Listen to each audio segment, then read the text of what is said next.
So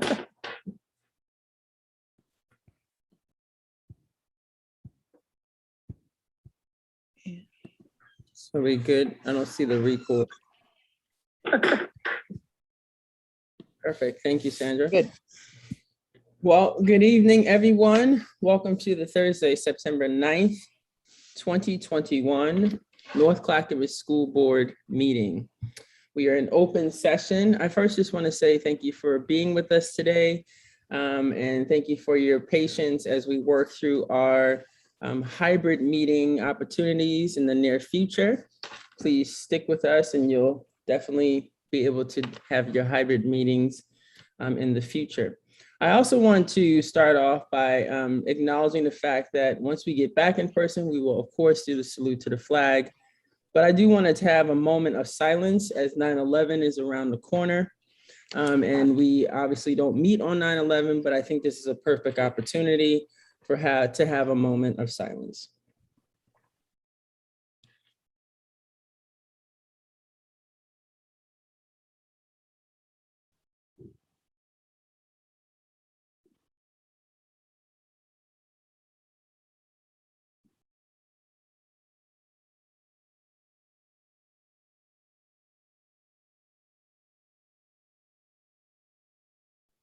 Thank you for that. As we all know, this is definitely a time where we all recognize it's been 20 years. I can't believe it, that we lost a great feature of our nation as well as many individuals. So I appreciate you taking the moment to recognize this important time in our history. Okay, first on our agenda is to, of course, do our native land acknowledgement. Director Bauer, are you ready? Yes, thanks, Chair Ford. We acknowledge the land in which we sit and which we call the North Clackamas School District. It rests on the traditional and indigenous lands and village sites of the native peoples of the Kalapuya, Chinook, Malala, and Clackamas. We take this opportunity for gratitude for the ability to learn, work, and be a community on this land. And we offer thanks to caregivers of this region. We recognize the historic policies of colonization, genocide, relocation, and assimilation that affected Indigenous and Native families, both past and present, and that will affect those in the future, and honor the resilience and revitalization of our Indigenous and Native communities. We pay our respects to the elders, both past and present, who have been the stewards of this land throughout the generations. Thank you, Director Bauer. Next on our agenda is our consent agenda, which has 2 items: employment changes and policy revisions. I will open the floor for a motion. Chair Ford, did you want to do the minutes first? Did we do the I minutes? just saw that. So I already opened the floor for consent agenda, Okay. so we'll do that and I'll come back to the minutes. Director Schradel, move approval of consent agenda. Excellent. It's been properly moved. Do I have a second? Bauer, second. Been properly moved by Director Schradel and second by Director Bauer. All opposed, please say aye. Seeing none, consent agenda is approved. Going backwards, our minutes from August 26th. I'll open the floor for a motion. Bauer, move approval of the minutes from August 26, 2021 board meeting. Director Schradel, second. Excellent. Properly motioned by Director Bauer and second by Director Schradel. Any discussion needed on the minutes from August 26, 2021? Okay, hearing none. All opposed, please say aye to the minutes for August 26, 2021 not being approved. All opposed, please say aye. Hearing none, minutes are approved. Thank you for that. Moving right along to our community comments. I first just want to acknowledge the folks that have submitted email comments to us. The summary of what we have heard so far are concerns about how we reach the boundaries for Clackamas High School and Nelson High School.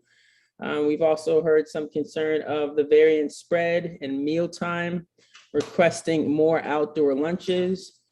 We heard some questioning around our air circulations in buildings. We also we heard a request in an email to delay the school start. In addition, we heard another concern about the variant and the Delta of COVID. Another email was school opening communications were confusing and missing COVID protocols. And recently we saw some transportation challenges and emails of concerns about that. So moving into our community requests for this evening, Sandra, we have one, correct? We had one person submit, but I do not see her in the waiting room. So I don't believe she is here to speak. Okay. We do appreciate all submissions, and we encourage everyone to continue to submit their comments, concerns, and any questions they may have. And may I also add an asterisk, anything that you love. We would love to see those emails too. So please consider voicing your opinions in all ways possible. We love to see what you have going on. Next on our agenda is our Hispanic and Latino Heritage Month proclamation. And I want to first say, I think as a district, we do an excellent job of having proclamations and making sure that we take moments to recognize what the proclamation means and what the month means. Of course, I also want to make sure that we all know that even though there's months and times designated for us to recognize things, it doesn't mean that other times of the year we don't recognize everyone and everything that we do. Our entire community is important. Together, we make this work. And so at this moment, though, we are recognizing our Hispanic and Latino Heritage Month. And so we do have a proclamation that we will read, and then we will vote on it to put it into motion. So I don't remember who starts off. Does anybody remember? Is it Director Bauer, maybe? Director Stradle. Director Stradle. Are you ready? I apologize. I do not have the script in front of me. Chair, would you be so kind as to take my sections? Absolutely. Let me just pull it up. Hold on one second. Okay. Whereas each year, the United States observes National Hispanic Heritage Month by celebrating the culture, heritage, and countless contributions of those whose ancestors were indigenous to North America, as well as those who came from Central and South America, Mexico, the Caribbean, and Spain. And whereas what began in 1968 as Hispanic Heritage Week under President Johnson and was expanded by President Reagan in 1988 to cover a 30-day period starting on September 15th and ending on October 15th. And whereas this year's theme, Esperanza, the celebration of Hispanic heritage and hope, invites us to celebrate Hispanic heritage and to reflect on how great our tomorrow can be if we hold on to our resilience and hope. And whereas, although too numerous to recognize individually by name, Hispanic and Latino individuals serve as civil rights leaders and community organizers, politicians, soldiers, educators, journalists, first responders, pioneers in art and science, healthcare professionals, athletes, inventors, entertainers, and so much more. And whereas Hispanic and Latino individuals continue their rich history of significant and diverse contributions to the cultural, educational, economic, and political vitality of our communities. Now therefore be it resolved that the North Clackamas School District hereby proclaims September 15th through October 15th, 2021 as Hispanic and Latino Heritage Month, and encourage all residents to honor the rich diversity of the Hispanic and Latino communities and celebrate the many ways they contribute to our nation and society. Adopted this 9th day of September 2021. of course, once we vote on it. But I will open the floor now for a motion. Motion to approve the proclamation. McVeigh, second. It's been properly moved and second. Any discussion? Director Bauer? I just want to add that we have a real active community, Hispanic and Latino in North Clackamas, and they represent about 20% of our student population. They become leaders through the Madres and Padres groups. They're active in PTAs, PTOs, PCLA, trips to Salem, speaking out on many issues for education and their families. So they face many obstacles, but they keep a positive attitude and they're always contributing to our community. Love that. Anyone else? I just want to second what Director Bauer said. Thank you.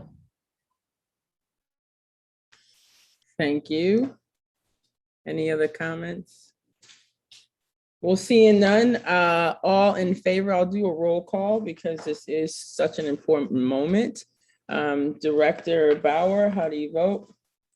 Aye. Director Strado? Aye.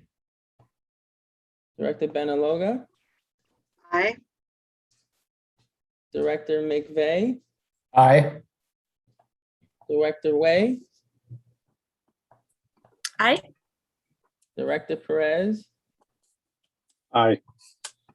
And Director Ford, myself, I'm also aye unanimously. The proclamation passes. Thank you guys for that, and thank you for that moment. And to all of our Hispanic and Latino staff, thank you for all that you do, not just in the classroom, but what you stand for. So we appreciate you. Next on our agenda is our Capital Construction Bond Report. Ron Stewart is early with Cindy and Kate. Oh man, this is an early time for you. Good to see you guys. Thank you, Chair Ford. You should be seeing my screen now, I hope. Yes, we see Great. it. Yep, we do have Ron and Galen joining. This is our quarterly report to you with updates. We met with our Community Bond Oversight Committee late last month and gave them the same updates. So we're here to share the latest and greatest. I'm going to hand it over to Ron Stewart. Good evening. It is good to be early on the agenda. In fact, I thought there was a mistake made. I was going to contact Sandra to say what's going on. But you have before you what you've seen before as a bond program status report. And you see we have over $520 million in our bond program. And on line 3, you see that we have almost $50 million that have been unspent so far, which depending where you're from, that can be a lot, or you're down to the last 9% of the bond program. We're about 90% of the way through time-wise of what we projected the bond to take, even though we'll have some projects still to complete in the summer of 2022. They're just partial small miscellaneous projects. We have 31 of 41 projects complete. We have 10 projects in construction right now and 0 projects in design. So we are finishing up the bond.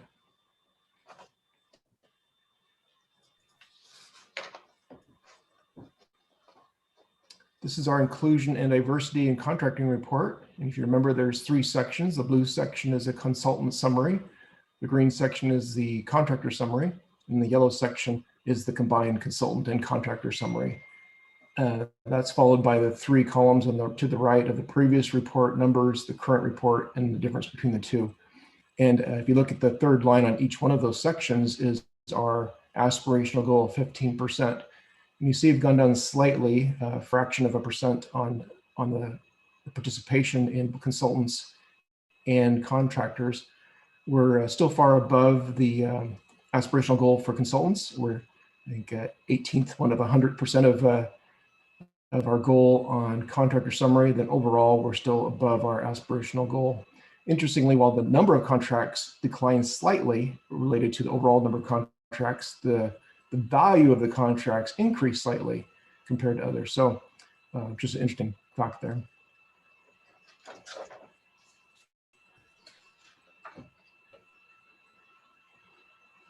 This is our schedule, and the red font indicates the things that have changed since our May 19th report.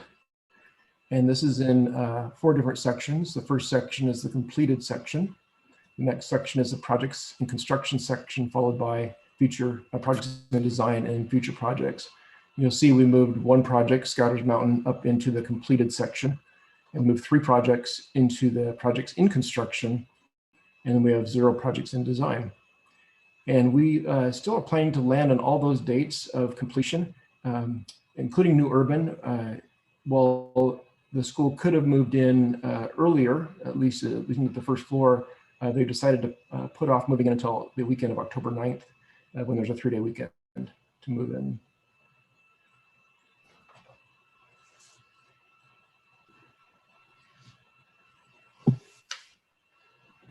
Well, good evening.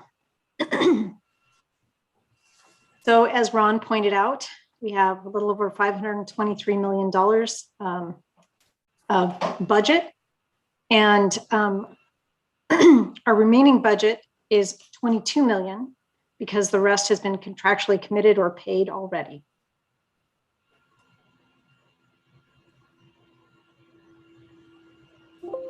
This slide and the following slide show differences in yellow from what the budget was, the revised budget was at the last presentation, and what the revised budget is currently. So you can see that there was a change to the athletic fields at Clackamas High School.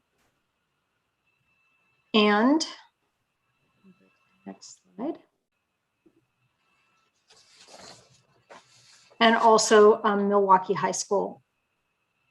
The Milwaukee High School project, the revised budget was reduced, and we've also seen an increase to the contingency down below. So our contingency now is at $5.3 million.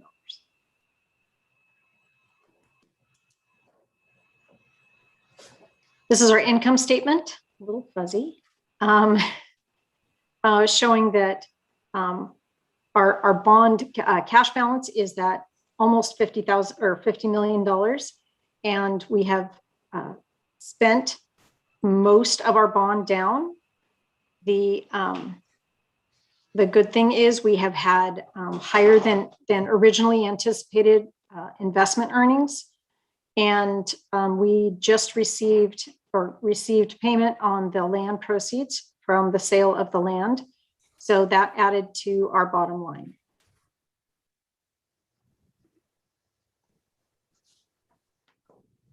This is how we expect the final numbers to come out. This is our financial forecast. I do think that we will have a little bit more in the interest earnings, but we will have had everything, all of our investments, that were out there will come due by the end of this month in September. And then everything will just be held in either the local government investment pool or in a money market account until the end of the bond.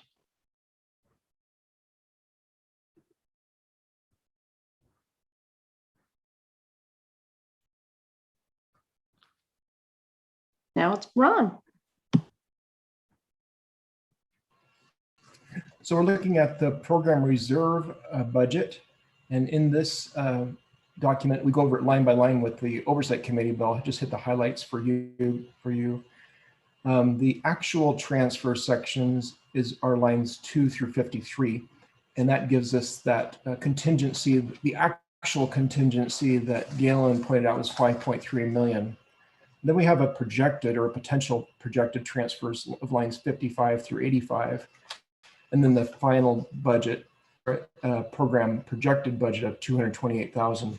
Again, the actual contingency is $5.3 million, but to be conservative, we have projected plus and minus projected transfers out of that contingency, and then have a projected remaining balance of $228,000. And all of these are in your packet. We just showed the first and the last slide of this particular section.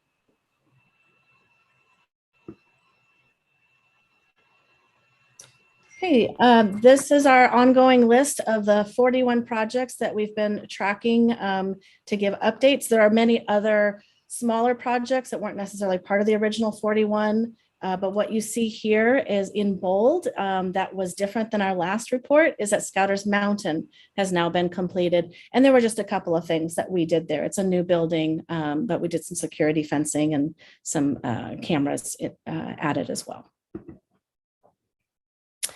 Continuation, these are the 31 of the 41 that are completed.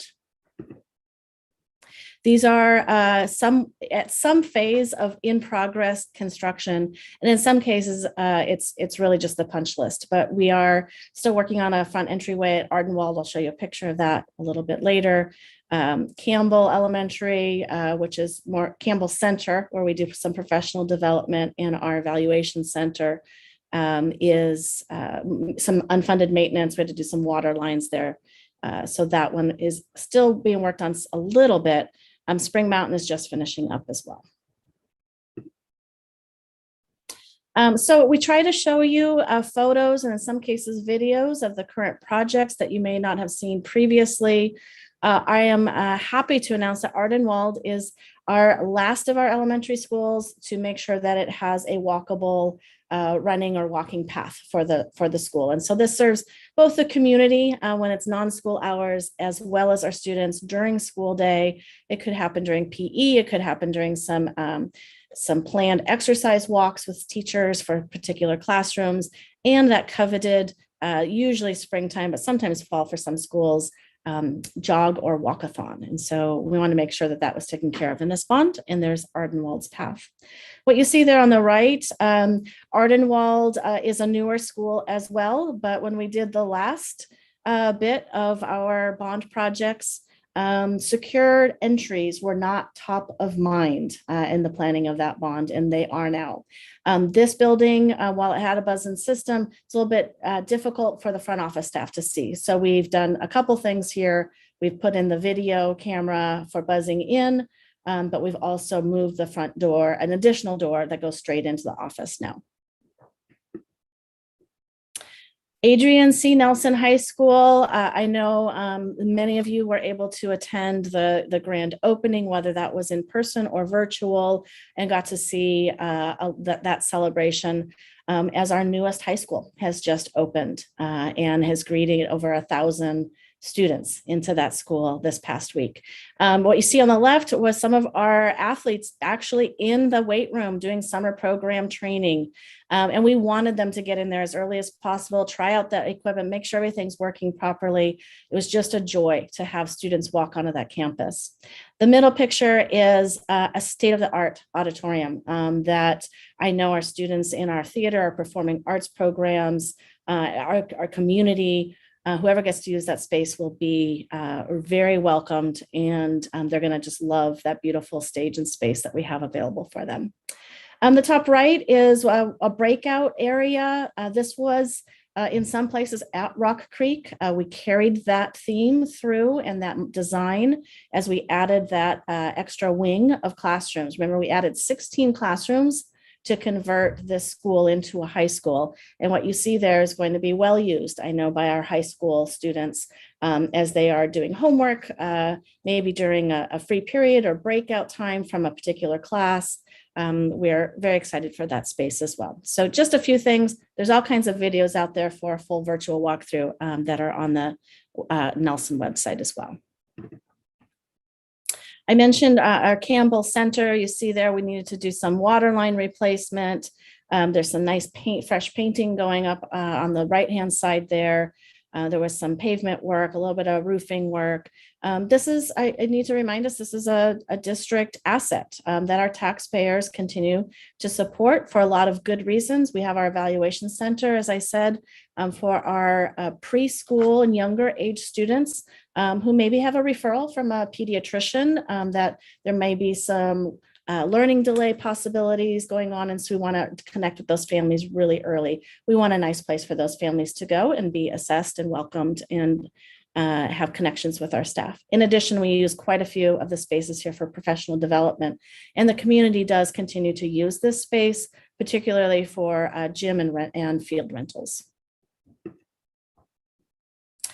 New Urban High School, this is the one and only video I'll be sharing with you today, and it's certainly an exciting one.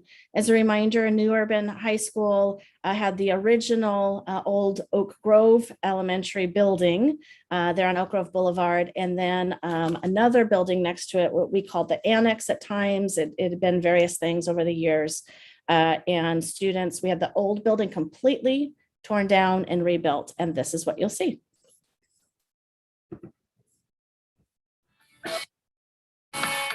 Courtyard area concrete is being formed and poured. The area is being graded for remaining sidewalks. Front entrance to the building is almost complete. Glass and windows is installed. Colored shading is up at the entrance. Looking good.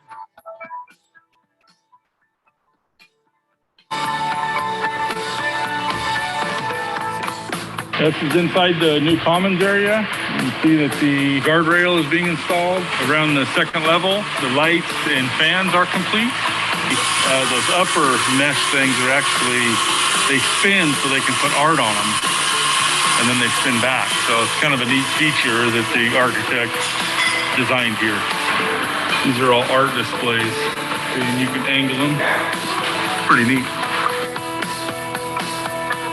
This is the new media center. It's immediately adjacent to the commons, so both can be opened up and used as one if needed. This is our new art room. We just have to install the flooring this week, but it is a definite change from what we had before. So we're really excited to turn this over to the kids. There's a new lower level courtyard that leads into the new makerspace. This is the new admin office area. We are just wrapping up the finishes on it. This is our new staff lounge and production room. One of our new classrooms here at New Urban. It's almost complete.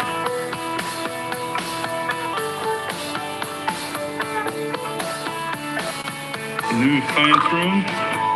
This is the new science chemistry prep room. And then we will go into the new chemistry room.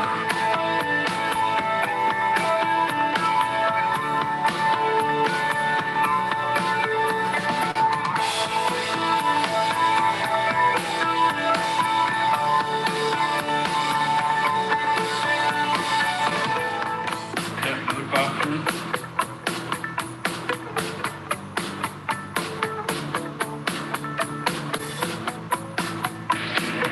These rooms are basically done other than finishing up the tack boards, rubber base, and dropping the ceiling tiles in. This is our new gym. It is almost complete. Today and tomorrow they are installing the new bleachers, and this will be complete.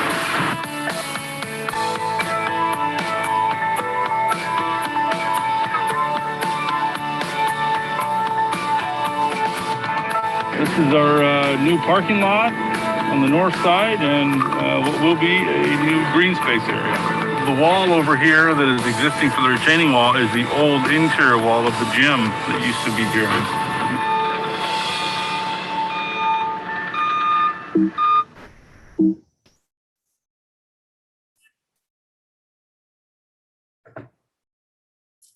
Okay, I should mention that video is probably about 3 weeks old, and so a lot happens in the last 3 weeks of a project. So the next time you'll see this, hopefully you'll be with me or Ron on a tour.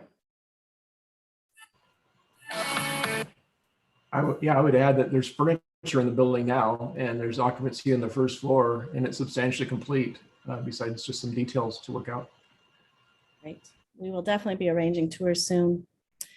Rock Creek Middle School, former East Campus Clackamas High School, and what you're seeing there is a nice upgrade remodel of the front main office, more visible, more inviting and friendly with that bay of windows for visitors, for students to connect with office staff, and really have space for a properly sized middle school. When that was originally built as a junior high school, It only had 2 grades. It didn't have 6th. And so there was some upgrading here that needed to be done. That middle picture I referenced a little bit earlier. Maybe you've seen that if you've visited any of our schools lately. We're still in the process of completing these projects at our elementary and our middle schools. But that is a button that you can press, and someone in the office will be able to see your smiling face on a camera and buzz you in if you have appropriate business within the school and need to check in with somebody. So that's happening in all of our elementary and our middle schools. The far right is an upgrade to the kitchen there, again, to expand to be able to serve the 1,000 students that are attending Rock Creek Middle School.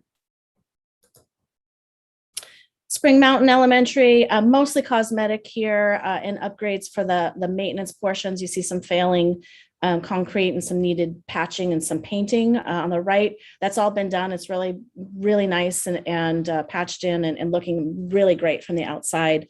On the left, you see some baseboard going in after some carpet replacement.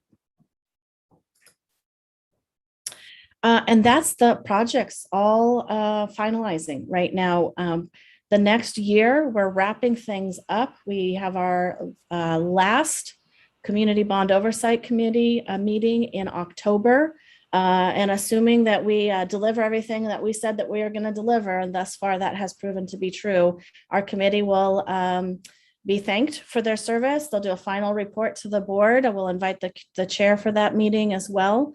And then we'll continue on with just small projects, what we call the punch list, making sure the warranty phase work, all of that is operational and working, handing that off to our district facilities and operations staff.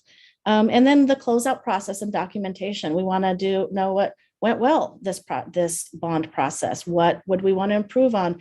And of course, over time, it's been a good 6-7 years now since we created the list of things we're going to do for this bond. The list for future maintenance needs or additions or remodels has already begun. And so we're working through that process as well. And that is it. I'll stop my screen here as I know you'd like to see folks. And we're here for questions. Thank you so much. That's an awesome presentation. Board members, do you have any questions or comments? Director Perez, did I see you reaching for your? Yes, thank you, Chair. Yes, Cindy, Ron, Galen, thank you for the, as always, excellent presentation. Back in 2016, I believe it was 2016 when the bond was passed or approved. And I think it was what, $433 million. In all this time, in the last few years, the fact it's just been impressive that you've been able to complete most, if not all, the projects on time and beautiful buildings. And I've driven by most of them and been inside many of them. I mean, I'm speechless personally. What you've been able to do and get done with all the taxpayer money, and also to come. It looks like you're going to come in under budget. That's my question. It appears you're going to come in under budget.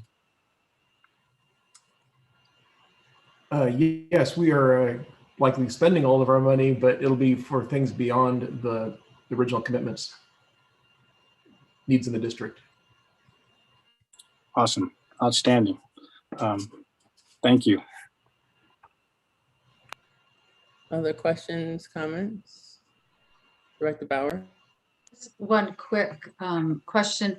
There is a long list of projects that you've completed beyond the budget. And I know you shared that with the committee. I don't know if you shared that with the bond or with the board recently. If maybe that could be shared with them. We didn't update the oversight committee this time. We've been doing it about twice a year. So it'll definitely come up with our October update. Okay, thank you. Yeah, it's an impressive list, and thank you so much for your leadership and hard work. Absolutely. And the community for supporting this bond. Director Benaloga? Yes, thank you, Chair Ford. Again, a wonderful presentation and just amazing the things that we have done and the buildings that we have touched and the community that we have greatly improved. And Thanks very much to our community for supporting the bond. But I also would like to point out on page 9 of the presentation, I think it's so important for our community to see where that money was spent, where the district was so careful and so cautious about where they spent their money. And we really need to be proud of the expenditures to date, and just be really proud of what our district did with the money, and because they have been such careful and very fiscally responsible. I just think we need to remember that the money truly went back into our community where our people need it and our people deserve it. And we just can't thank the community enough, but we also cannot thank the district enough for the very careful fiscal stewardship and truly spending the money and getting a lot of bang for our buck. So I just am always impressed, and just want to make sure that our community looks at page 9 of that presentation and understands how carefully their money was spent. So thank you so much. Well said. Thank you, Director Benaloga. Anyone else? Okay, I just wanted to echo what Director Benaloga said and just say thank you to the Oversight Committee. I do know that we had volunteers from our community who were part of that stewardship, so appreciate your time and energy on that. This is not easy stuff. It's a whole lot of zeros. So overseeing a whole lot of zeros, which most of us don't manage that level of zeros in our personal lives. We're not that lucky. Some of us may be, but that ain't my reality. So managing that in a way that's not selfish and about community is a really, really great service. So thank you all for that. Okay. And by the way, the swivels and the artwork thing, that's super dope. I was like, whoa, that's great. Need those in my house. All right, thank you guys. Next on our agenda is Milwaukee City Hall relocation. We have an update that we're getting, and we've got some special guests here, correct? Yes, we do. Thank you, Chair Ford. Joining me this evening, and I will turn it over to them in just a brief moment, are Mayor Gamba from the city of Milwaukee, and we have Scott Stouffer, as well as Kelly Brooks from the city staff, and they'll introduce themselves in their roles. And just want to give a quick introduction to this topic. In 2019, the city came to us and shared a little bit of history. Not all of us were aware of it at that time. North Clackamas School District number 12 was formed in 1971. We are 50 years old this year. But prior to North Clackamas District number 12 becoming a unified district, there were previously 4 or 5, I have to check my history there, smaller districts that unified. And one of those smaller districts was the Milwaukee School District number 1. And in 1931, that Milwaukee School District number 1 placed a deed on the property surrounding the current city hall in Milwaukee. The city shared with us that they were in a position to relocate and hopefully sell that property or lease that property, engage in a conversation with the board in 2019. And we asked what community engagement process were they going to go through at this time to find out what the community wants. So they've been doing that during COVID, pre-COVID, and they're here to share that update and next steps, and ultimately seek your approval on releasing the quitclaim to that deed of property. So I'm going to turn it over to city staff. They should have availability to share their screen, but I will hand it over. Thank you. Thank you, Cindy. Can you all hear me okay? We can hear you loud and clear. I'm super excited to have you guys here. I just want to say that. It's not often that we get municipalities to come with their highest leadership. So thank you, Mayor Gamba, for being here with us. And we appreciate your partnership up until this moment, and we'll continue it as we move forward. So super excited to have you guys here.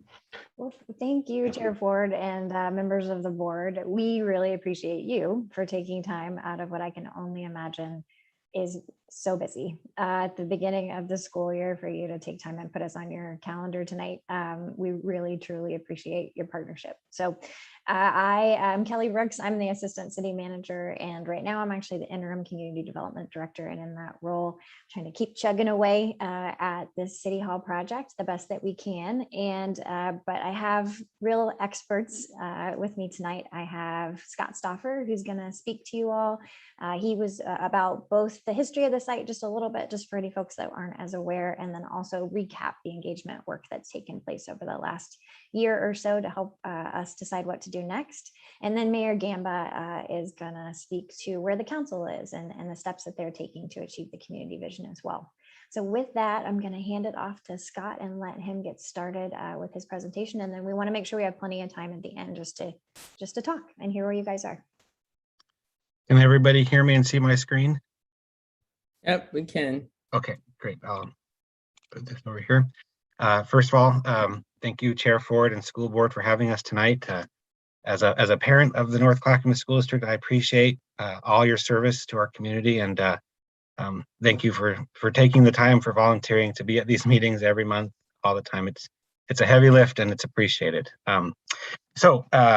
And also I want to say thank you to Cindy and Sandra for all the logistics of getting us to this point. I appreciate what that takes. And also thank you to Cindy for recapping some of the history. I think you're spot on, and it'll make my job tonight a little easier. So thank you so much. I'll just jump into it here. So the brief history in a nutshell. Here are some pictures of the City Hall site. As Cindy mentioned, the previous owner of the City Hall block, which is 10722 Southeast Main Street. It was the original site of some of the first schools in the county, in the area, certainly the first schools in Milwaukee. And so the first schools were put there in the 1850s. They grew, expanded, moved on. And then by the 1930s, as Cindy mentioned, the school district was in a position and the city was in the need of a site for its third city hall. And so in 1937, as Cindy mentioned, school district number 1 of Clackamas County, also commonly referred to as Milwaukee School District, Milwaukee Union School District, predecessor of NCSD, sold the property to the city to build its third city hall. It was an interesting land swap there. The second city hall that the city of Milwaukee had was on the corner of a property that is now the Portland Waldorf School, which at that time, which after this property swap became obviously property that became part of Milwaukee Junior High School that the school district built in the 30s, about the same time that City Hall was built.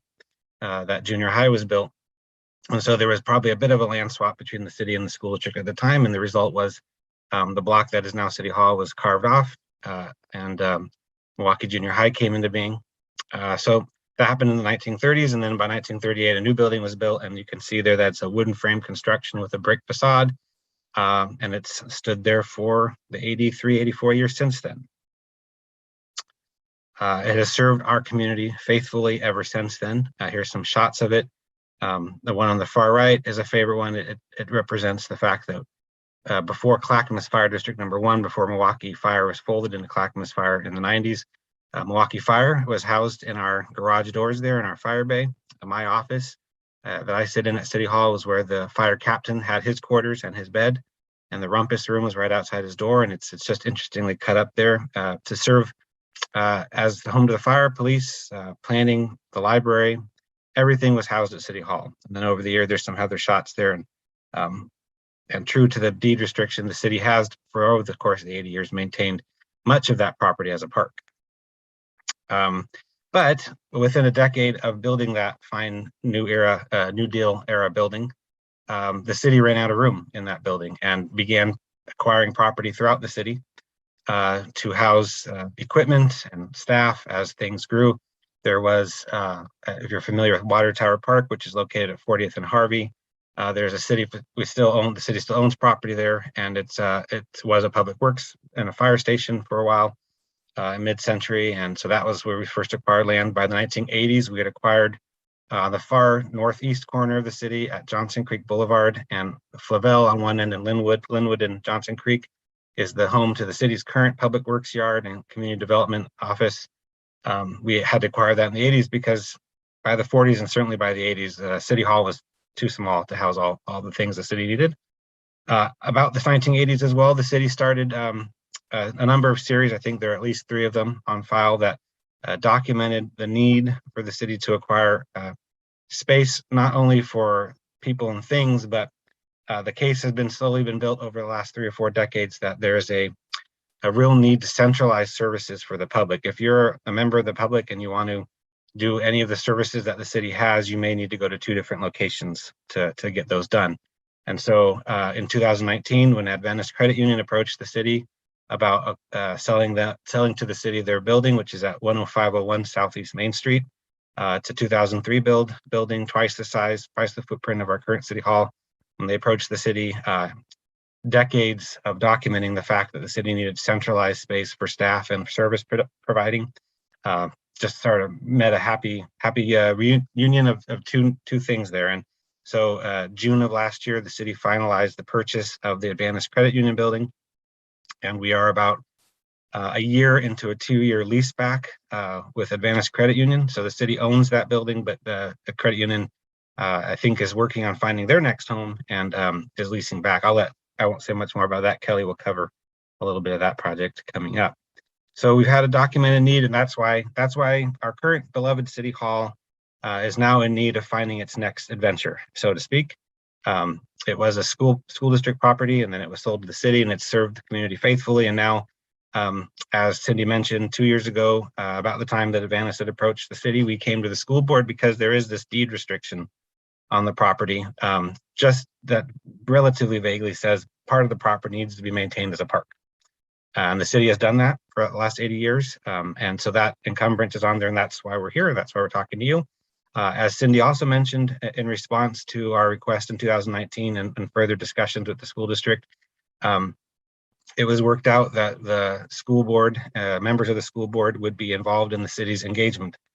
We know, and we knew then, and we know now, and we know that it'll continue to be needed, is that the next chapter of our city hall, which is part of the heart and core of our downtown and our community, needs to be a discussion far and wide. This isn't something the city wants to do, can do by itself. And we have a number of partners, including you, fine folks at the school district and throughout our city, who have a vested interest in seeing that site gets used for a good cause that we can all get behind. So to that end, following 2019 and then 2020, unfortunately a pandemic year, as we didn't know then, but we know now, we launched an engagement strategy, and we'll be touching on just a few things real quickly here.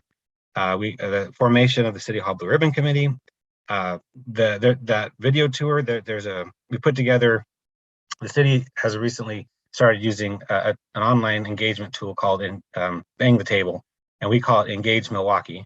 And we do use, if you haven't visited, I encourage you to visit Engage Milwaukee. There's a number of city projects on there, and several of them are currently active, and you're able to participate in surveys and provide feedback and just see updates on different things. And so the City Hall Blue Ribbon Committee was actually one of the first 2 projects to use the Engage Milwaukee page. We ran a number of surveys, 2 surveys, which I'll talk about here in a minute.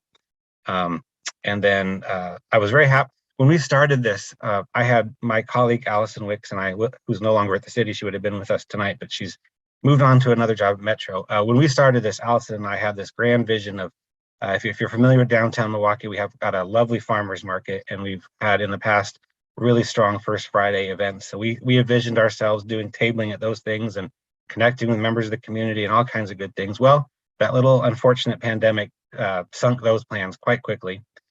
So I was happily able to do a little tabling a couple weekends ago. If you were aware, the city had a Carefree Sunday event, and it was downtown, and I was able to talk to some folks about the project. And so all that to say, we've been busy doing engagement work despite the fact that it's been socially distanced. So to touch on some things I talked about, the city council formed the City Hall Blue Ribbon Committee in March of 2020. I think it might have been the last meeting that we were in person before we scrambled to Zoom, which puts it in a point in time. They had a mission of learning about the site, the city's limitations, and helping conduct this public engagement work. As you'll see in a minute, we held 5 meetings over 2020, 2021, and the ultimate outcome was that the committee, with public input through the Engage surveys, developed a set of project development goals. And we'll go over that in a minute. That will inform the next step, the request for proposal process. So I got to tell you, we had a real all-star committee here. It really was a blue ribbon committee. And see, I also had this idea in my head that we were going to have actual blue ribbons when we called it a blue ribbon committee, and it would have been a thing and we would have been in person, but that all fell apart. Anyway, we didn't get to that, but we had an all-star group of folks. We aimed for as much representation of our community as possible, and that included as much as possible representation of all 7 of our neighborhoods. We didn't get to all 7, but we got, I think, to 5. A number of our committees that had a logical natural interest in the work of the City Hall site. That included our Arts Committee, the Design and Landmarks Committee, the Park and Recreation Board, and our Planning Commission all had voices there. We also reached out to the businesses, the folks, the neighbors of this site in downtown, and they were represented. We also had the Milwaukee Historical Society, clear reason right there, a member of the City Council, former Councilor Parks, and then when Wilda retired, Councilor Angel Faulkner was the liaison there. And then, of course, we were very pleased to have Tori McVeigh join us for that work, and it was just a delight to work with board member McVeigh. So it was a great committee to work with. My only downside to this is I wish we could have met with these folks in person these 5 times, but that's where we were. So our schedule was as laid out here, and we kind of tried to be as strategic as possible about the topics and what was covered. Meeting number 1, site history, the charter we developed as a group, what our mission would be, and set the ground rules about respecting each other's opinions and the thing, good things like that, and then kind of started talking about how our public engagement would focus. And of course, the pandemic influenced that discussion. Our second meeting last September, a year ago, focused on historic preservation. We heard from a representative of the State Historic Preservation Office, which I'm sure through your guys' work on some of the school buildings, if it's older than 50 years, if it's a government-owned, publicly owned building older than 50 years, certain protections apply to it almost automatically. And some of the things we walked away learning about there was what the protections are, what lists the City Hall site is and is not on. And really, one of the takeaways was just when you have a building that gets to be of a certain age and you want to protect things, or even if you necessarily don't want to protect things, it costs of maintaining that, rehabilitating that, and in some cases mitigating if you do certain reconstruction that loses certain features, it gets expensive real quick. So the site is beautiful, and if anybody wants to do anything with it, it's probably going to cost somebody some money, more than just perhaps any other piece of property. So that was what we learned at meeting number 2. Meeting number 3, we shared with the committee the city's limitations. Like the school board, we operate with public resources, and we're accountable to the people of Milwaukee for how we use those resources. And we reported and shared with the committee, and now we're sharing with you, that it cost our facility staff at the city estimated it's about $160,000 a year to maintain that building, and that's just maintaining it. There's probably north or just over $1 million of capital improvements that could be made to the facility. That at one point were in the city's capital improvement plan that we would have been getting to at one point, but obviously with the move, we have not been doing that. So it's expensive to maintain. And the city, now that we own 2 buildings that we're calling a city hall, it's really not in the best interest of Milwaukee that we do that and maintain that. We also had a fascinating interest from the good folks at the Johnson Group. Jerry Johnson's a great local economist, and he and Sarah Daly, who's a commercial realtor that the city's worked with, helped us acquire the Advantis property, gave us an interesting, it was just fascinating because in October of last year, I mean, we're still not, can't call it the middle, but we were in the pandemic, and that was having a major effect. And, add to the fact that the city hall is expensive to maintain, and it's historic, so it's going to be expensive to do something with it. The commercial real estate market's really uncertain, as you guys, I'm sure, are all aware and know. And it's it was just interesting to hear all that goes into what makes the real estate market go up and down, and especially during a global pandemic that none of us had lived through before. And unfortunately, a takeaway there is that an added complication is where is the commercial market value in a property like City Hall? It's really an unknown. And I'm not an expert in any way. I'm just regurgitating the things that I learned myself in the last year. And I don't know that we were any more certain a place in terms of our economy, although we certainly all hope so. So we learned a lot of things in those first 3 meetings, and then that got us to our first engagement activity. We put out a survey that really aimed to be a big net. Hey, Milwaukee, what's important to you about this property. And so we had this survey that went out.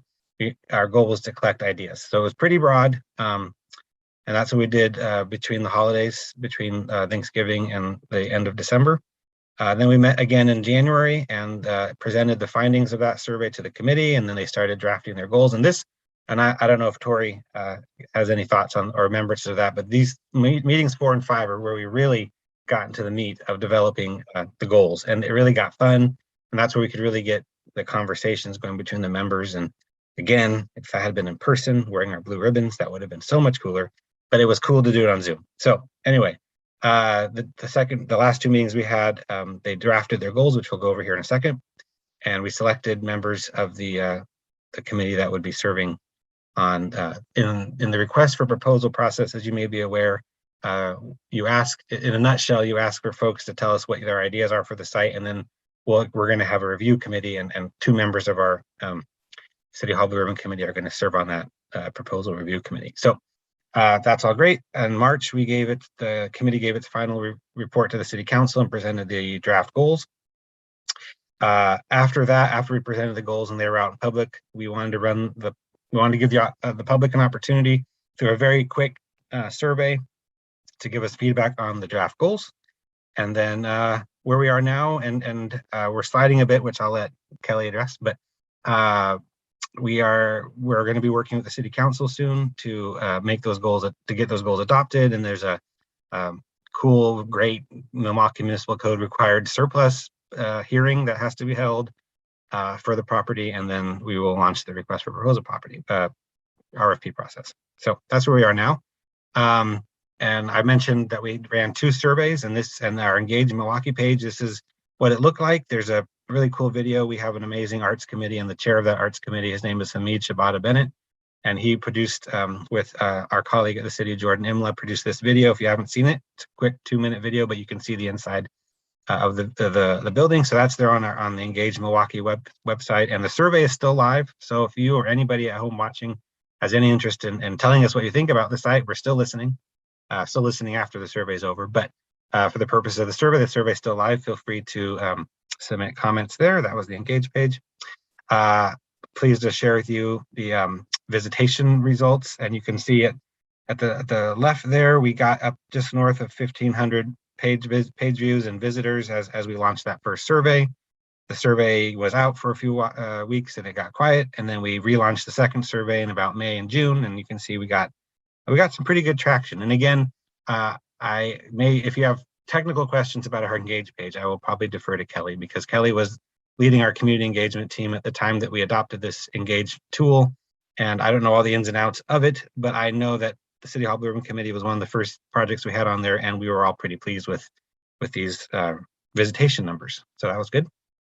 To underline that a little bit more, we had a total of 292 survey responses, 99 ideas, and that's a little misleading because I believe it's ideas and comments on ideas. So we had a good handful of ideas, don't get me wrong, but that's not 99 unique ideas, I don't think. Total 1,700 visitors, 1,700 visitors, not 1,000, 1,700 visitors.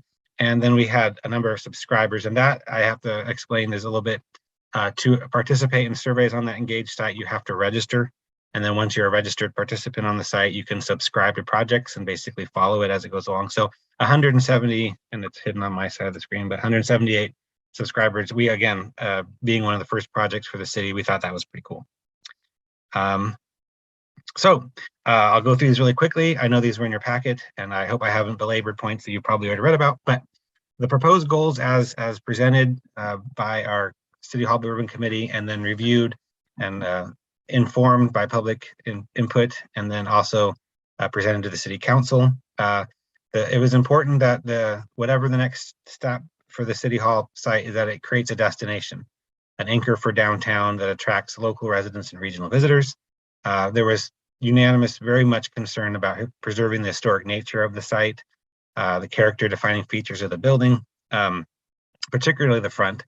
The back is pretty cool, and it's where Kelly and I park our cars, but it's just sort of the back of the building. So the committee felt in particular about the front of the building. And as the project develops, it was important to the committee and the community that a minority and women business enterprise contracting model be practiced wherever possible, as well as sustainable practices in terms of energy efficiency, which if you followed anything that the city has done in the last half decade, you know that one of our top goals of the city is climate action and sustainability, and do what we can to be good stewards of the resources we have. So those are all quite in line with that. And then perhaps directly to why we're here tonight, the committee was also very interested in making sure that the next user, owner, leasee, whoever uses the site, that it's an open space. As you may be familiar, it's currently home to the City Hall Sculpture Garden and a large tree that the city lights up every year. And there are a number of other trees that are of importance on that site. And so there's interest, the committee and the community agreed, maintaining some open space on the site is definitely got to be in the future of this building, of this project. That's where I will stop boring you, and I will turn it over to my good friend Kelly. Hi, I'll try not to be boring either. I have maybe 3 slides. So I just wanted to show you all just a kind of a snapshot of how the current City Hall, the one we're talking about tonight, lines up with our move down the street. So we talked plenty about the public engagement and helping define the community goals. We're headed into this fall, and I was so impressed with Cindy's presentation and how on track you guys are on all your capital projects. I'm trying to get this one back on track. So what we want to do is, before we do anything, we have to work with our council to deem it a surplus so that we can move forward. And then by the end of the year, we really do want to get that request for proposals out on the street so that we can start hearing from potential developers about what ideas they might have that can incorporate those 5 goals. So while that's happening, we're leasing back, continuing to lease back through for the new building with Advantis, but in next year, kind of in that spring, we have to start doing our tenant improvements so that we can move in 2023. And we really are planning to move. I just want to underscore that if anything, COVID has taught us a lot about how hard it is to retrofit existing buildings to make sure folks have space and where you put your plastic up and all the things. And so we've seen the value in a lot of ways of making sure we have this space that we can move in together that accommodates everyone and is safe for everyone. So we are going. And the reason why we really want to keep this on track, because we want an active City Hall. We want it to be a beautiful place that people can enjoy and isn't vacant. And also, as we all understand, we are moving from one location down to another location that used to pay property taxes, but now we're a government entity. It would be great if this could be developed and come back on the tax rolls as well to help support all the important work that you do and that we do as well. So very much want to make this a success and make it something that we're all proud of, but this is kind of how it stacks up with our move down the street. Scott, do you mind going to the next slide? You know all this. We came and we chatted with you about the quit claim. We had staff conversations. We talked with you. We've covered that. That for the purposes of tonight, we just would love to be able to move forward with that addressed. So when we can hopefully go one time out with the RFP with as few restrictions as possible and hopefully get a really great project. And but tonight we just wanted to give you an update and also hear from you. The mayor's going to touch on that in a minute. And how you feel, how do you feel about the engagement process that we ran? Did it start to get at some of those concerns that you have? And is there anything else you want us to hear or understand before we finalize our goals for the project? So next slide. All right, so when are those goals going to get adopted? We currently have them scheduled for October 19th at City Council. So that's why we're here with you all tonight, is to hear what you think, see what you have to say. Hopefully that lets us proceed with the surplus action in November and the ability to issue an RFP in December. And then I think we're getting closer back to that timeline we wanted to be on pre-COVID. And with that, I'm going to bring, I think, Scott, the next slide is just the goals again, in case we need those. I'm not quite sure, but I think actually we were going to hand it off to the mayor at this stage. Mayor Gamba, are you ready? Sure, I'm always ready. All right. Well, thank you for having us. I really appreciate it. And as was pointed out earlier, this is probably one of the craziest falls you guys have ever had to run a school district in. And I can only imagine how tough it is. And we appreciate your time. Mostly what I would love to start with is your thoughts and impressions on, do you think our process was appropriate and sufficient? And do you think that the goals we landed on are ones that you are happy with? I'm fairly certain I can get 2 more votes for this list of goals. Don't want to make promises, but I'm confidence is high. So if this were the list that you all wanted to see, then this would be the list that the council sees and would then go into the RFQ. So I would love to hear any thoughts that you might have. Would it be helpful if I stopped sharing so that we could all see each other? Yeah, okay. That would be definitely helpful. Director Strado, I see your hand is up, and if anyone else would like to speak, just raise your hand, please. Yes, thank you, Chair Ford. I made a couple notes along the way. Should be known that I was born into Milwaukee when I was a brand new baby back a long time ago, back in the 1800s. So I feel very connected to it. I want to find a way to have a win-win. I'd like to just pause on the 1800 comment because that's hilarious. No, sorry. I'm just old. So, from all my learning about, the history of this, the entire block of where City Hall and the park sits is, I believe, 8 parcels in total that 3.5 had a favorable terms to the city to have, and the city did purchase the right for 3.5 or 3.25 of the 8 total parcels. But the deed restriction was that the remaining parcels were to be always kept as a park and available for the public. And so I want to put that out there because when I hear it presented a different way, I can understand that that's how you're trying to summarize it so we can hear it, but the details are important. It was a favorable transaction for the city, and it had a condition from that school board to maintain a park. So I want to start with the survey first. I did look at the survey when it first came out, and it looked like when I jumped into different VPNs around the planet, it looks like I could have voted from Paris, France, if I wanted to. So I guess the first question is, having feedback from non-constituents that you represent, do you have the ability to look at the people who registered and see where they say they're from? I'll jump with that. We do. Yeah, we actually, and that's part of the benefit of the Bang the Table tool is that when you enter the survey, you do have to enter in some information about who you are, and we can see where you're coming from. So we actually do have the ability to break that down. I did not include that in our presentation, but I did the geographic distribution.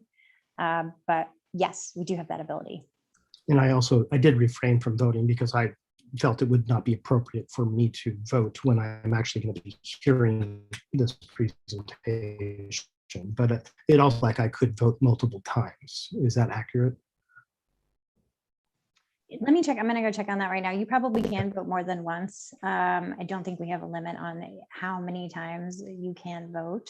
But I'm going to go pull up the report while we're talking and just see if it shows me the unique views and the geographic distribution as well. And if I can get that by the time we're done, I'll chime back in. Does that work? Yeah, absolutely. I appreciate any detail. I really want to just learn more about this.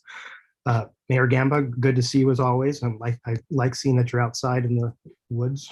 And, of course, I'm not, I deal with schools and county as far as jurisdiction for land use, but I'm not aware of, if cities have different criteria for doing surplus land, or if it's really falls under the same umbrella that I would see either at the county or at the school district level, where we declare something surplus and then we can start and define a process. Is it your belief that we work under the same framework?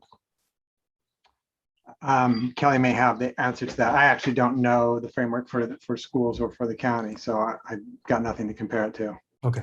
And I just want to clarify, I do believe we work under a similar framework. I think what I'm talking about now is I get the permission to surplus the property.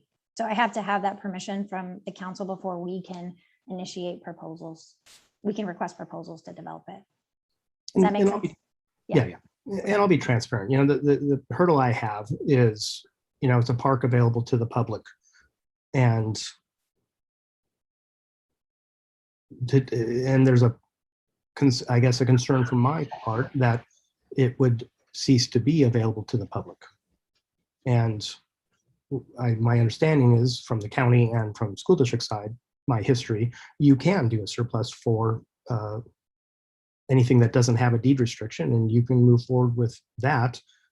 And the people who lease and or buy the existing city hall can enjoy the park just like the rest of the public, but they cannot block or deny access to the park to the public, who are the ones who paid for the money back in the 30s for that to be there.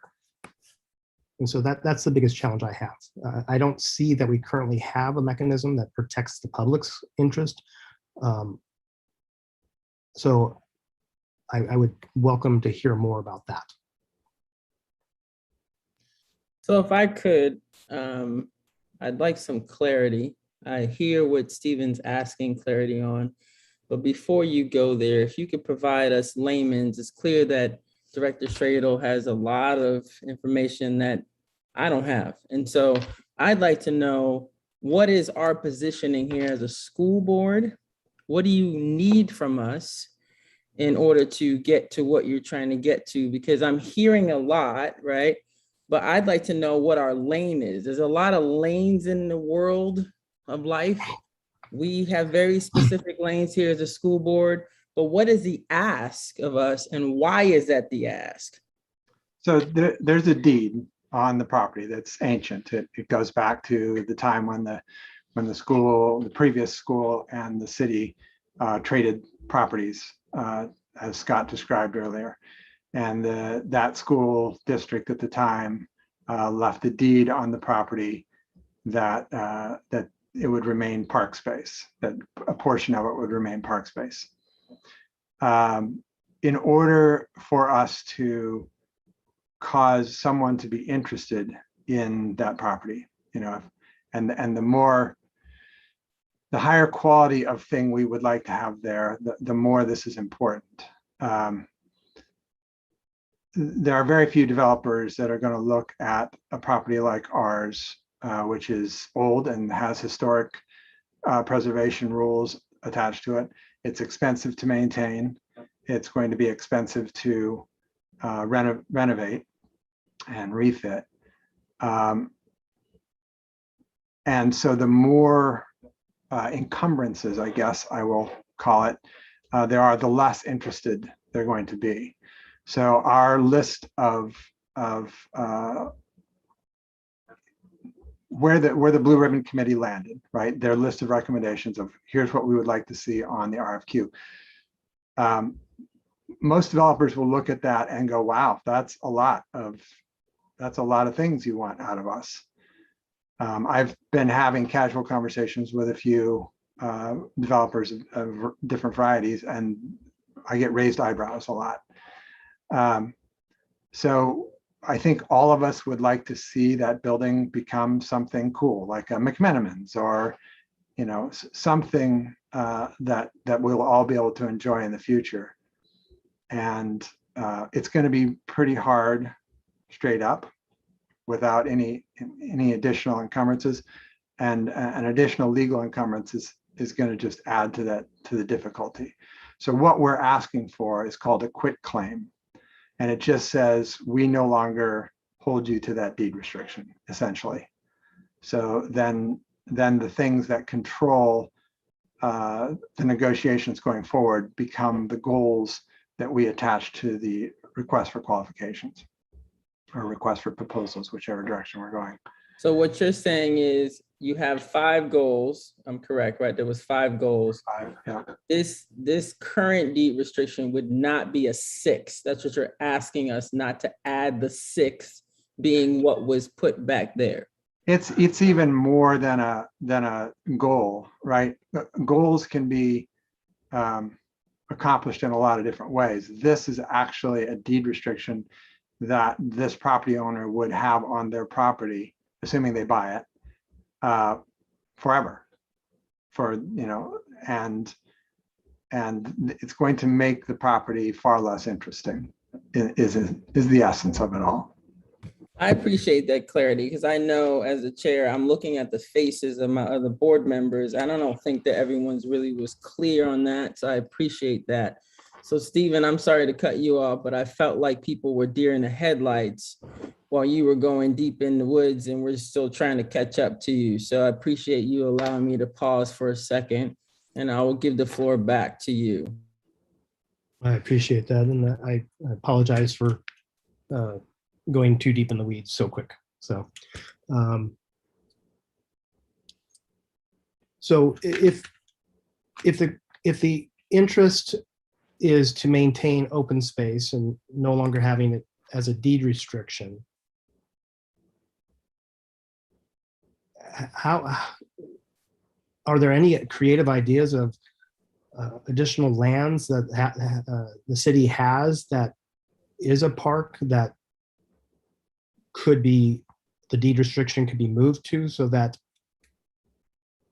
we're good stewards and maintaining public access to the public? Because in the scenario that I'm hearing, the public can lose a park.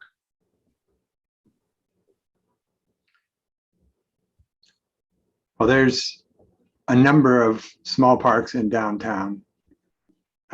And there are other properties that behave as parks during certain hours of the day, like the Waldorf School. I don't know that, and the city has no interest in reducing our parks. Matter of fact, we're in the process of building 3 new parks. We are well aware that, based on a national average, on a per capita basis, we are a little underparked. Which I know to people in Oak Grove sounds crazy because we have way more parks than they do.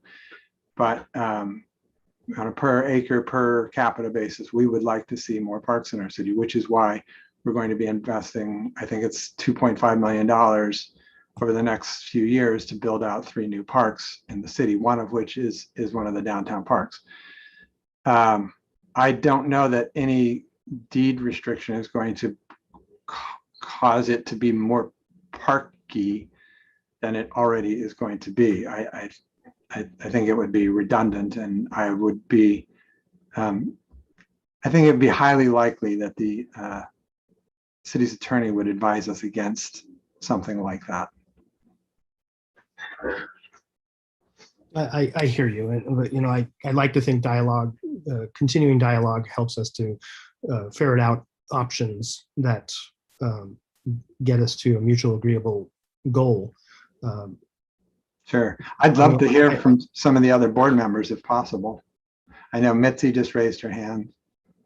And I will defer to Mitzi. Are you done, Stephen? I didn't want to cut you off. I appreciate your input and your attention to detail.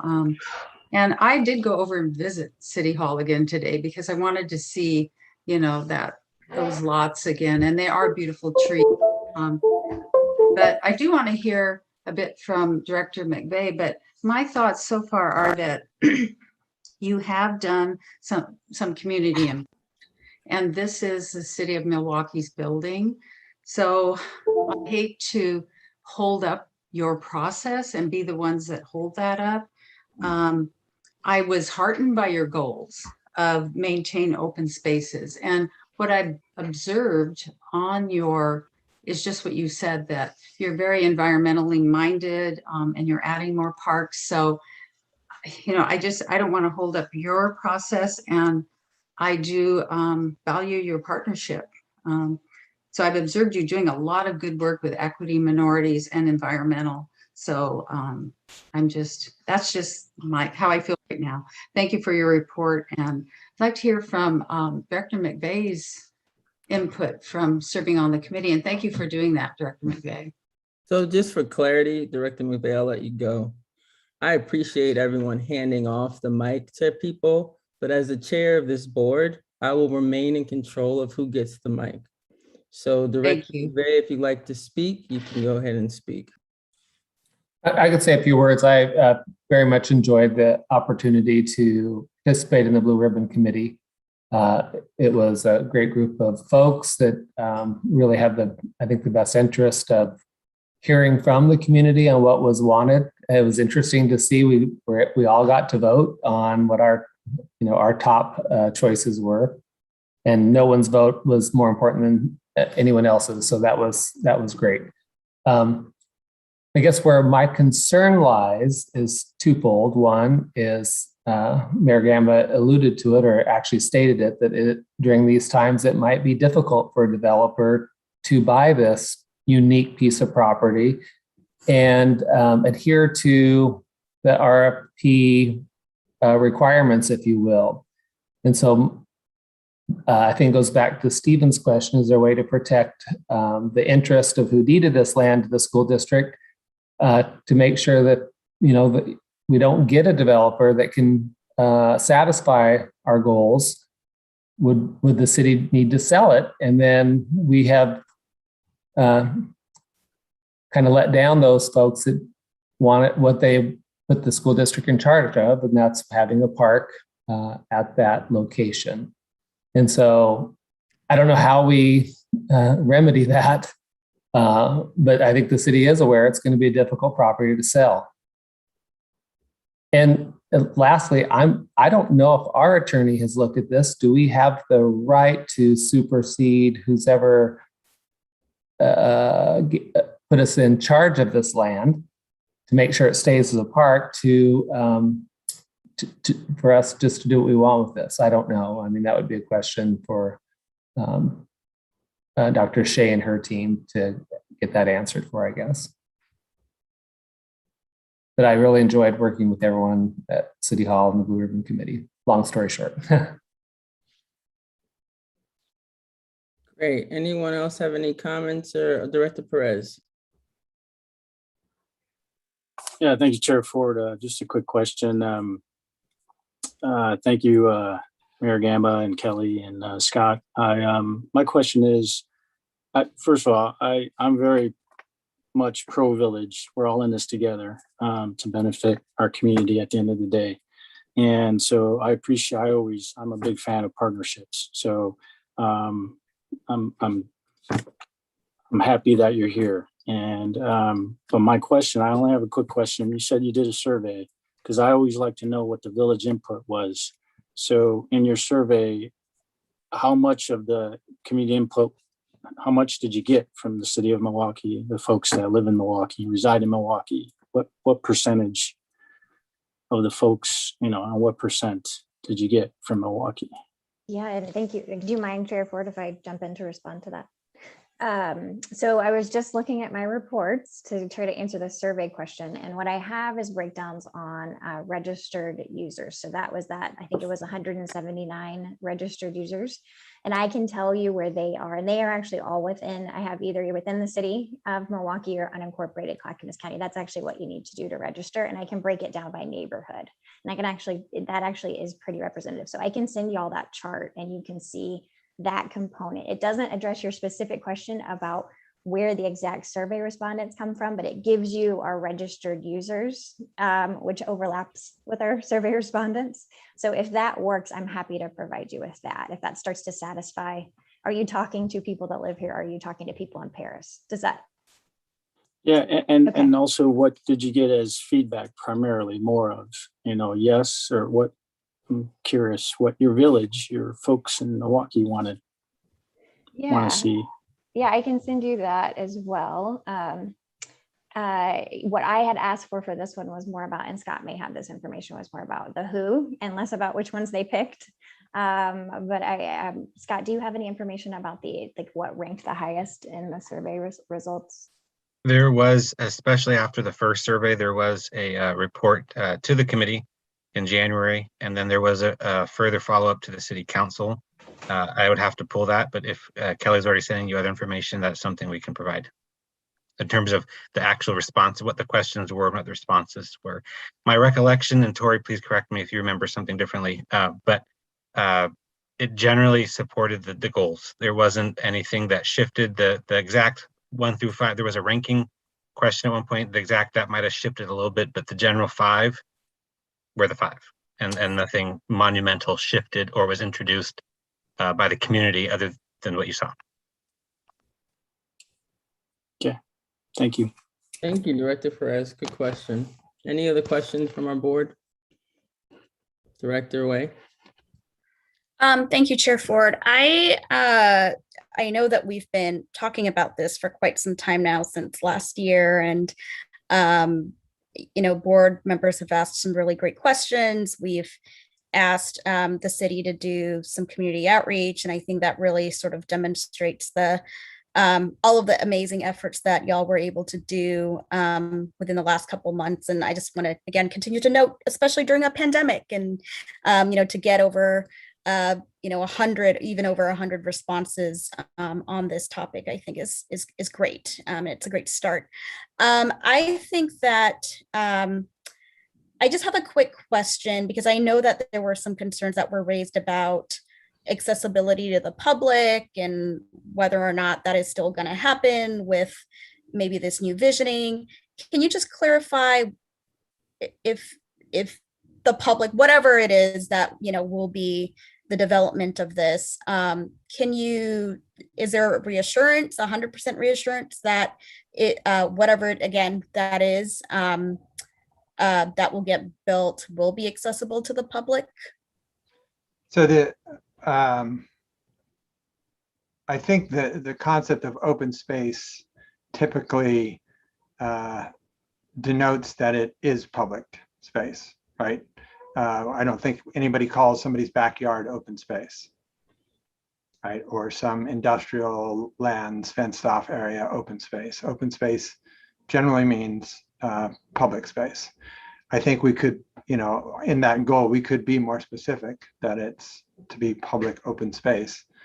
And I think that would be probably the best way to address it at this point. There will be steps along the way where this process, gels. And I can tell you, the city council wants the same things you guys want. They want to protect those mature trees. They want to see people be able to use that area. And we know that the majority of people who are paying attention also want those things. So we're not, in the end, we'll be the ones that decide what happens. And it's highly unlikely that we're going to say, yeah, sure, tear it all down and build a 7-story glass building. Mm-hmm. I think we would catch a lot of hell for that. And our interest right now is simply in being alleviated of the expense of it. We don't even care if we make money on it. Obviously, that would be great. But if we don't, that's okay too, as long as the project that we get is the kind of project we want. So that's kind of the general attitude of the council. And that's why we're trying to make it as attractive as possible to the right kinds of developers, the right kinds of people to come in and do a project that we'll all be excited to have in our downtown. Thank you so much, Mayor Gamba. I think just the last comment that I'll just say around this is, I think cities and counties, neighborhoods change all the time, right? I mean, we've just gotten the new census data that was released just this a couple of weeks ago. And so I know that sometimes it's important to preserve, history and tradition of things that have happened in the past. But I think it's also important to look forward and look forward with new voices that haven't been included 30, 40, 50 years ago. And so that's why I'm excited about the community engagement process that took place. I'm excited about sort of this new vision that Milwaukee is developing, especially around affordable housing, as that was mentioned before, and also continuing to dedicate green spaces. So I think you're on the right track. And again, just want to appreciate your efforts for the community engagement process and coming back here again and presenting an update to us. Absolutely. Any other board members? Director Benaloga, did you have anything? Okay. I'll just say in closing, one, thank you guys for coming back. I know that the last visit was complicated because I guess, we had a lot of questions and there was a lot for you to go back with. We gave you homework, which is very appropriate, I guess, for a school board to give you homework. I don't know. But we appreciate you coming back with just some great stuff. And I want to say two things. There's lots of lanes in life. And I think that we all as a school board have spent a lot of we spent a lot of time in this school board lane this year and a lot of energy, and it's been a lot of work. And I personally do not feel this is our lane. I'm going to say something that will probably make some people very uncomfortable. But if the deeders weren't Native American, I don't think that we have a right to decide on whatever the history of the deed said. I think that if the community is wanting something different, I personally don't want to be held to any rules of the past. Rules of the past did not make people like me feel very comfortable or welcome. If the current community is saying something, then I'm for that. I think that we should absolutely support our municipalities that are in partnership with us and stay out of the lane that they stay in. That is my personal opinion, and I'm saying it out loud because I think the work has been done. And what I'm hearing is, Mayor Gamba, you're asking us for trust. And that's where community really begins. And I'm all for that. At the end of the day, there was no trust when these deeds were written. I don't care who you are, there was no trust when these deeds were written. And so for me to uphold something of that time is against everything that I believe in. So I'm all for what the community wants. At this point, can you guys tell us what you feel or need the next steps to be so we can take that back and try to move on that? Yeah, if it's a fairly simple, quick claim. I'm sure your attorney can explain exactly what that would look like, but it would be a vote of your board to agree to that quick claim, and then that would be that. And we would then move on with surplusing the property and issuing that RFQ. And I just want to, as a personal moment, I'd like to take.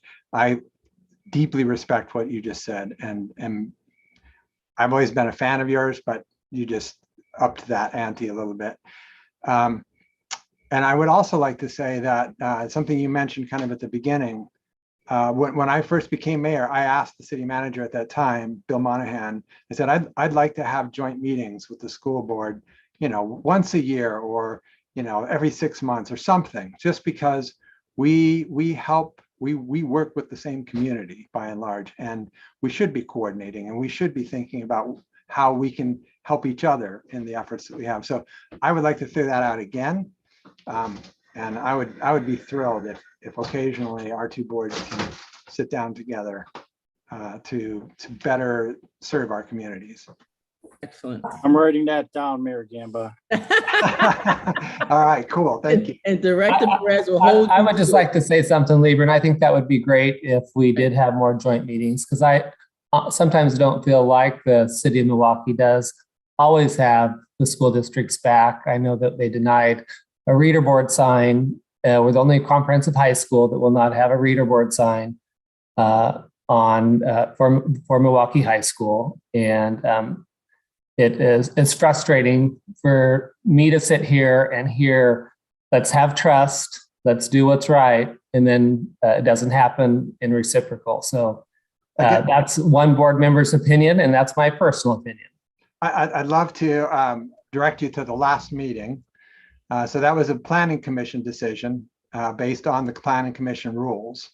And we had planning commissioners. It was a 3-3 tie because some of the planning commissioners are sticklers for the rules. And so what we did at the very last meeting 2 days ago was change the rules just for Milwaukee High School. So you will now be able to have a reader board sign because Milwaukee City Council directed staff to jump through a whole bunch of hoops to create a new rule specifically for your school. Because we That's great. That we probably need to add this to the list of our next meeting, because now we're going to be having meetings, and I will be happy to take that to the meeting, Tori, with you so that we can discuss those things. I think that that's a great point. We do have things that we need to work on, but it starts with us meeting. And we definitely can't be just throwing it out there when we have other things on the table now. but we can have those meetings and make sure that we make it happen so that we all feel the trust and we all can move forward. At this point, at this moment, I think it's time for us to move forward. And I think that we can do that if we do the meetings and we understand that we're all in this together and no one is here out of malice. And so I do think that we can do that. So I'm going to hold you to that, Mayor Gamba, and we will take the next steps of making sure that our attorney is giving us our advice on the quit claim. And then if that is something that she's advising, it will be on our next board agenda for a vote. That's great. So I really appreciate you guys for coming tonight. Thank you so much. Excellent. All right, next on our agenda, we have the Budget Committee calendar discussion. Ms. Galen Jacobson, you are just the star of the hour tonight. I know. So the first item for your discussion is the 2022-23 budget calendar. This calendar includes 3 informational meetings, 2 in March, 1 in April. The first official budget committee meeting is scheduled for May 3rd, when the budget message will be presented. If needed, a second meeting will be held on May 17th, followed by the budget adoption at the board meeting on June 9th. So at this point, it's just a discussion. Anyone have any questions or comments about the calendar? We'll bring it back to vote, obviously, next meeting. Any questions about the calendar, budget calendar?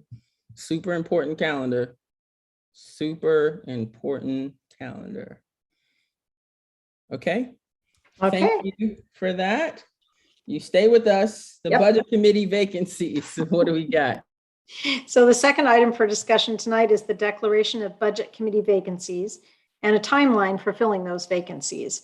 There are 3 vacant positions. All 3 members were eligible and asked if they wanted to return, and all declined. At the next board meeting, you will take action to declare these positions vacant and open them for applications. On October 16th, the board has a work session, and the board chairs may lead a discussion on the interview process at that time. This is an action item. I'm sorry, this is discussion. I'm moving ahead. Sorry, guys. So this is just discussion. Any questions about that process that we have in front of us? Okay, seeing none. Thank you very much. That was easy. Thank you. Appreciate you.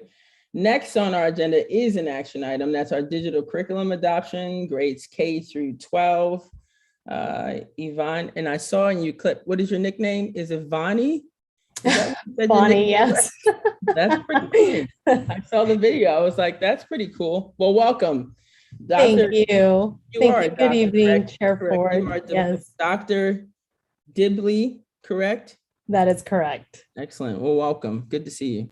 Thank you. It's always great to see you. So good evening, Chair Ford and directors. Stafford Boyd and I had a presentation on digital adoption for our virtual online program. And we thank you so much for the comments and questions. We all know that selecting quality curriculum and providing materials for teachers and students is paramount. So as you consider this decision tonight, I'd like to provide you with some additional information. The comments that I'm going to share with you fall into 2 categories. The first centers on our decisions for magnet programs, and the other is about parent input as it relates to the curricula you are considering this evening. Many of our parents sought clarification in their ability to return to their magnet or special program. For example, this includes Sojourner and our dual language immersion programs. And given the state of this pandemic, we felt that it was important for families to be able to participate in our virtual online program without worrying about losing their spot in this program. So this definitely was the case at Sojourner. So for families in our dual language immersion program, decisions were not so simple because we had to consider the needs of our language learners. Therefore, we developed a decision-making framework that acknowledges the student's home language, years of language instruction in their target language, as well as literacy proficiency. So for example, what this framework entails is a student that is a native speaker could return to dual language immersion and would not give up their spot. A student who is in grade 6 through 12 would not be given up their spot because they've had considerable time learning in the language. Students with less than a year out of the program could return, and grades, this was specifically to grades 4th and 5th, so they could come back and they would not give up their spots, again, due to their years learning in the target language, specifically being literate in those two languages. Where this was a little bit trickier, I would say, would be students in grades 1 through 3.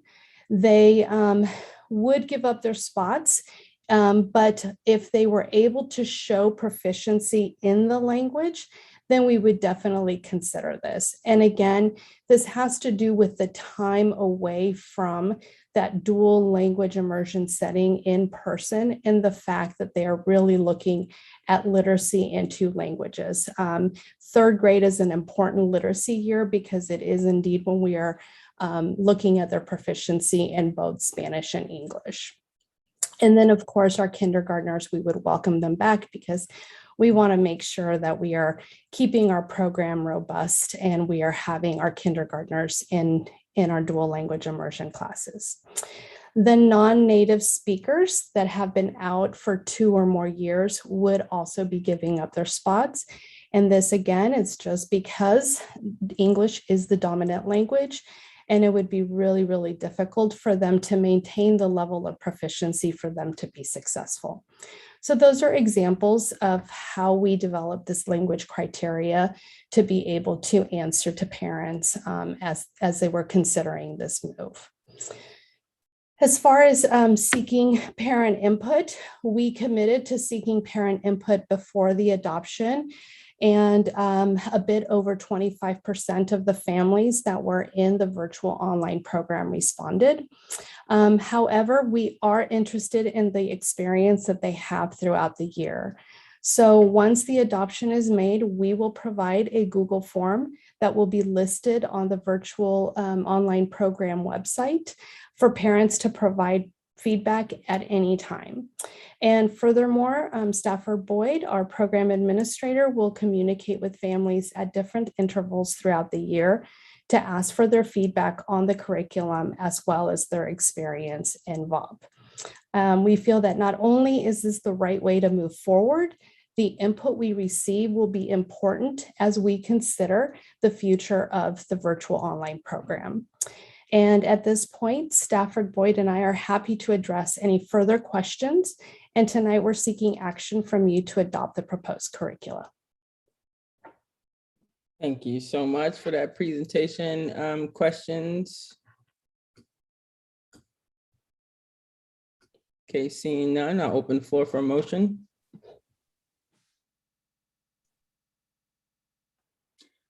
Actually, Chair Ford, can I ask one quick question? Absolutely. Dr. Dibley, thank you for the presentation. Just to clarify so that our families that are watching, just to clarify, so for understanding's sake. So if I have a child in the Milwaukee El Puente dual language immersion program, 4th grade, and we end up getting into the VOP the following year, we're able to return because at that point in 4th and 5th, there's a proficiency that's been established. However, if I have a child in kindergarten through 3rd grade and we transition to a year of VOP, and then to return back and get that placement again, or to get the place back in the program, you have to demonstrate a level of proficiency. Did I understand? Is that my understanding? Pretty much. So 4th grade, yes, they've been able to be in the program for a considerable amount of time. And so they've had language instruction in the program. And because it's less than a year out of the program, they would be able to come back. The kindergartner would be able to come back as well. There's many districts that actually accept kinder and first graders as they build their programs. So that would definitely be a place where we would want to make sure that they had access to that. The first through third grade is the place where we're not saying they don't necessarily, they can't have access to the program. We just want to make sure that their literacy is where it needs to be so that they are successful. Many of our first, second, and third graders have had so much disruption because of the pandemic that really their experience has been fragmented, and we just want to make sure that they are going to be successful. So they need to have the literacy component. We just need to see where they are as far as their language acquisition. Did that answer your question? Yes, thank you, Dr. Dibble. Absolutely, thank you. McVeigh, move approval of superintendent's recommendation of the digital curriculum adoption. Thank you. Been properly moved. Do you have a second? Wait, second. Oh, sorry. Been properly moved in second by Director Way. Any other questions or discussion? Excellent. All those opposed, please say aye. Seeing none, motion is carried. Thank you, guys. Next thing on our agenda is Oregon School Board Association Board nomination. This presentation will be by Director Bauer. Are you ready? Yes, I'm ready. I'm not. Well, we are. And thank you, Chair Ford, for serving in this leadership role and stepping up. We appreciate your voice, your work ethic, your courage. Your voice is badly needed in this level of leadership. I did ask if she had any other input, and she mentioned she would like each of us to consider stepping up to this position after her. So keep that in mind, other directors. This is an appointment for Libra Ford to serve in Clackamas Region Position number 8 on the OSBA Board of Directors. So are there any questions before we take a nomination? Okay, no questions. So I'll open the floor for a nomination. McVeigh, move approval of superintendent's recommendation to nominate Libra Ford as a candidate for the Oregon School Board Association Board of Directors. Yeah. Okay, thank you. So I heard the motion, and Director Perez second. Okay, any discussion? Any other comments? Okay, so let's do it. Oh, sorry. Director Way.